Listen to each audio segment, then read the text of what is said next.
Hello everybody, this is Building Inspector aka Ocarina aka Oki, and I am on the Skyfire server touring another Night of the Dead Neighborhood 2022 house.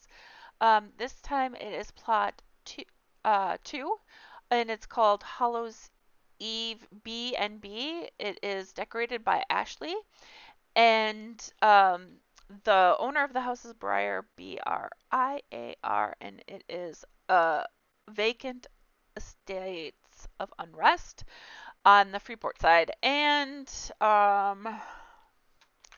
think that's everything.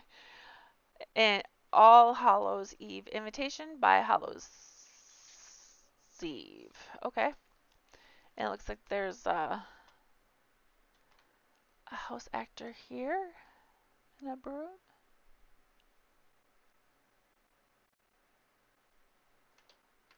Let's see here. Old Witch says, a soul cake, a prayer for a soul cake.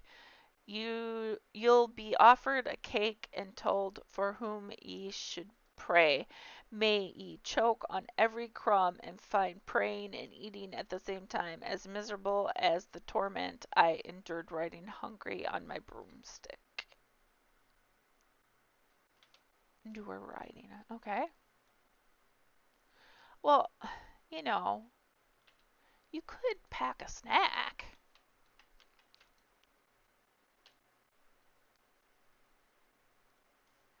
Okay, what's this right here? Bobbing for apples. Soul, an apple or two. If you haven't an apple, a pear will do. One for Peter, two for Paul, three for the man who made us all. Okay, let me go inside. Let's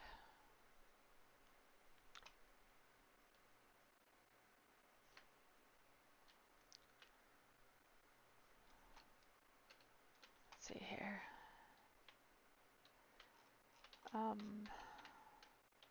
They don't say anything, but there are apples in there. Okay. And then this one says, Pumpkin Patch, welcome. Padre Pio says, climb aboard for a hayride through the neighborhood. Okay. Very cool. This is from like the tea set thing, isn't it? Yeah, Drunken Master. Yeah. That makes a really good rope. Okay. Very nice. And St. Michael says, thinks to himself, I need a pumpkin big enough for a large pumpkin pie. Gonna take a lot of pumpkins.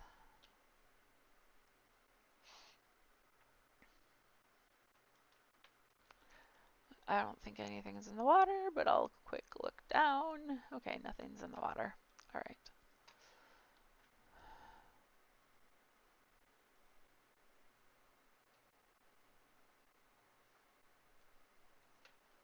I like the posts and everything. That's really nice.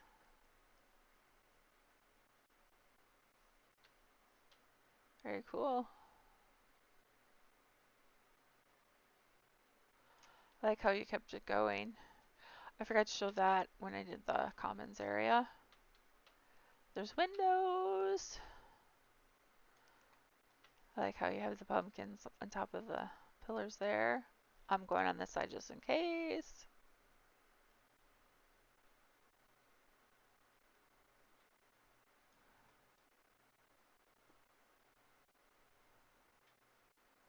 Okay, nothing there either. Okay.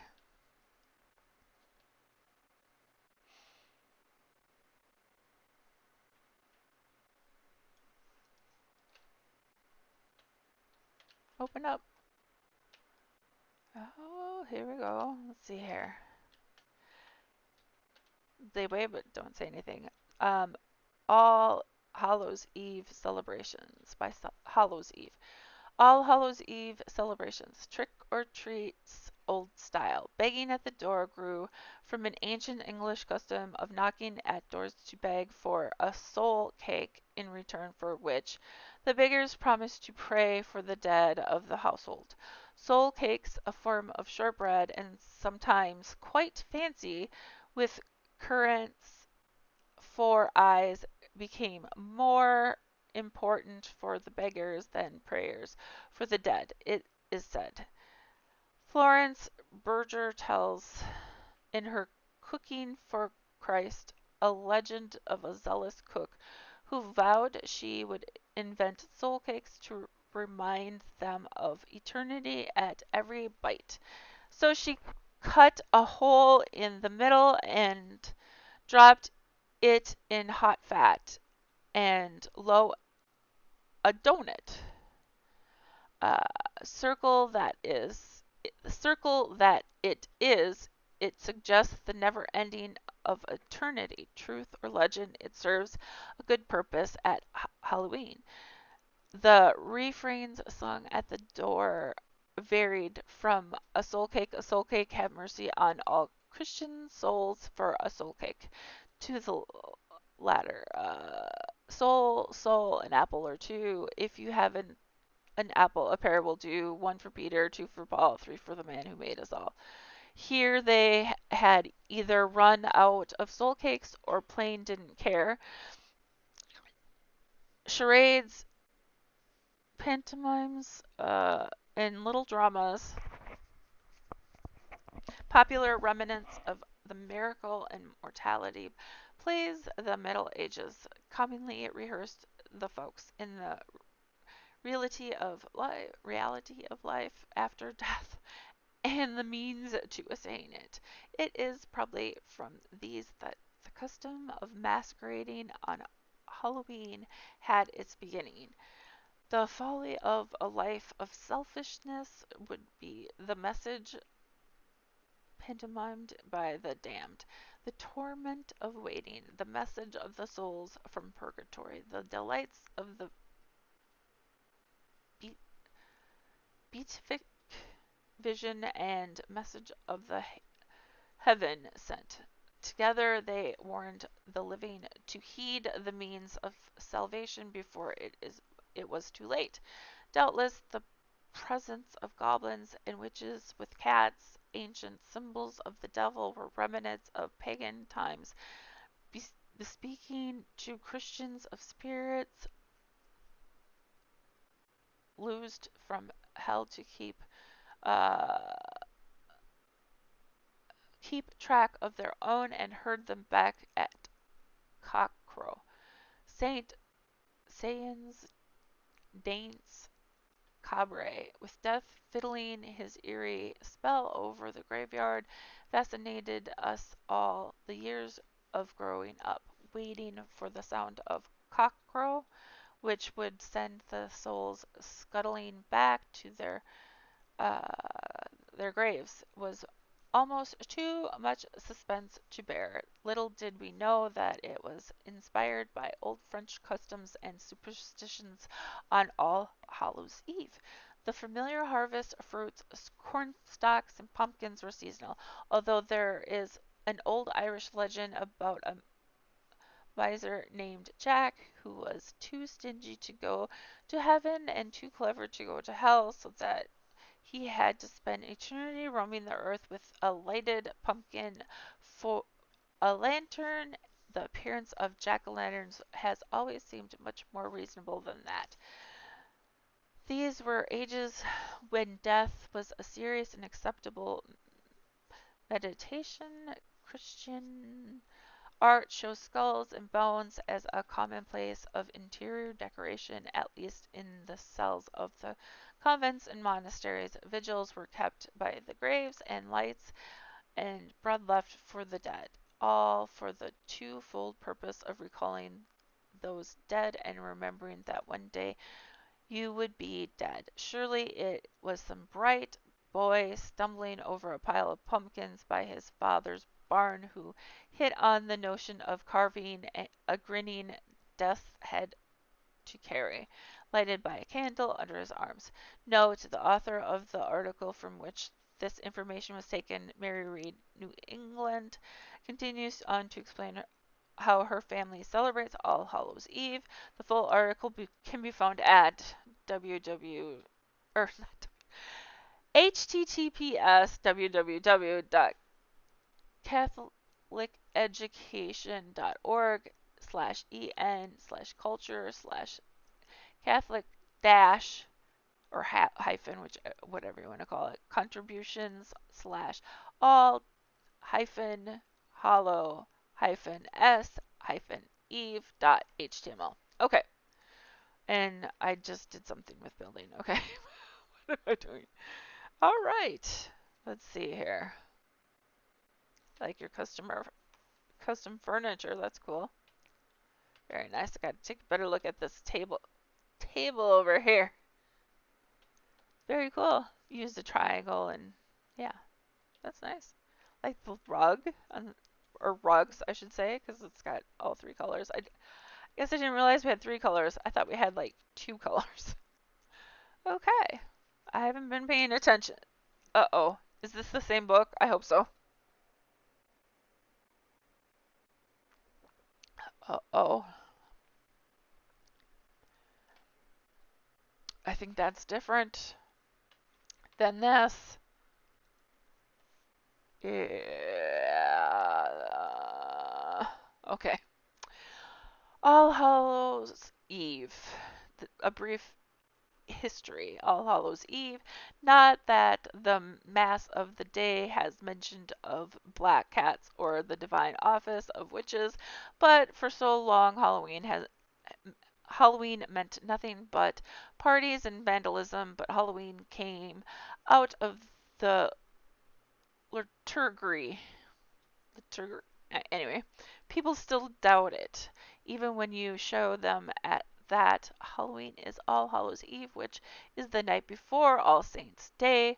Some understand that Halloween pranks were a post-Reformation contribution to plague Catholics who kept the vigil of All Saints. Now it is possible that Halloween was abused for such a purpose. Nevertheless, during all the Christian centuries, up until the simplification of the church calendar in 1956, it was an liturgical liturgic I can't say that word liturgical vigil in its own right, and thus has a reason for being. Celebration much like our Halloween, with bonfires and feasting on apples and nuts and harvest fruits. It was part of pagan worship for centuries. The Britons celebrated in honor of their sun god with bonfires, or a tribute to the light that brought them abundant harvest. At the same time, they saluted Samhain, their lord of death, who was thought to gather together at last the souls of the year's dead, which had been consigned to the bodies of animals in punishment for their sins. The Romans celebrated the same kind of festival at this time in honor of their goddess Pomona, a patroness of fruits and gardens. Whether the church baptized these customs or chose this season for her feast of the dead independent of them, their coincidence shows again how alike men are when they seek God and his ways. Give praise, use the language of symbols to express the unexpressible. It was in the 18th century that the church appointed a special date for the Feast of All Saints, followed by a day in honor of her soon to be saints, the Feast of All Souls. She chose this time of year, it is supposed, because in part of the world it was the time of barrenness on the earth. The harvest was in, the summer done, the world brown and drab and mindful of death. Snow had not yet descended to comfort and hide the bony trees or blackened fields, so with little effort man could look about and see a meditation on death and life hereafter. Apparently, how you spend the vigil of All Saints depended on where you lived in Christendom. In Brittany, the night was solemn and without a trace of merriment. On their Night of the Dead, and for 48 hours thereafter, the Bretons, I don't know how to say it, believed that the poor souls were liberated from purgatory and were free to visit their old homes. The vigil for the souls was well as the saints had to be kept on this night because, of course, the 2 days were consecutive feasts and a vigil is never kept on a feast. Brighton families prayed by their beloved's grave during the day, attended church for Black Vespers in the evening, and in some parishes proceeded thence to the charnel house in the cemetery to pray by the bones of those not yet buried, or for whom no room could be found in the cemetery. Here they sang hymns to call on all Christians to pray for the dead. Speaking for the dead, they asked prayers and more prayers. Late in the evening, in the country parishes, after supper was over, the housewives would spread a clean cloth on the table, set out pancakes, curds, and cider, and after the fire was banked and chairs set around the table for the returning loved ones, the family would recite the De Profundis, Psalms 129 again, and go to bed. During the night, a townman would go is it go about the streets ringing a bell to warn them that it was unwise to roam abroad at the time and returning souls. At time of returning souls. It was in Ireland and Scotland and England that All Hallows Eve became a combination of prayer and merriment following the break with the Holy See. Queen Elizabeth forbade all observances, I can't say it, connected with All Souls Day. In spite of her laws, however, customs survived. Even Shakespeare in his Two Gentlemen of Verona has speed tell Valentine that he knows he is in love because he has learned to speak Pauline like a beggar at Hallowmas. This line must have escaped the Queen. Note, the information contained is not the complete article. The full article can be found at, and I'm not,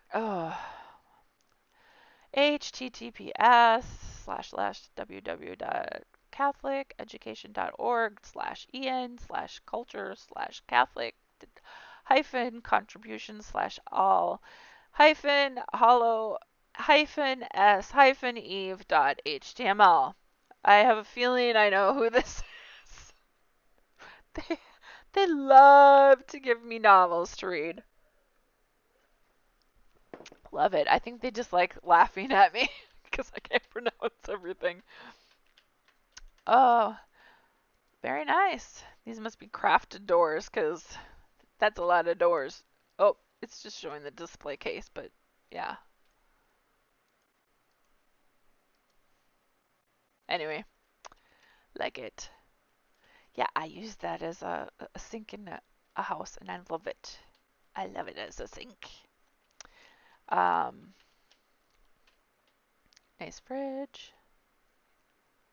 All right, nice table. Okay.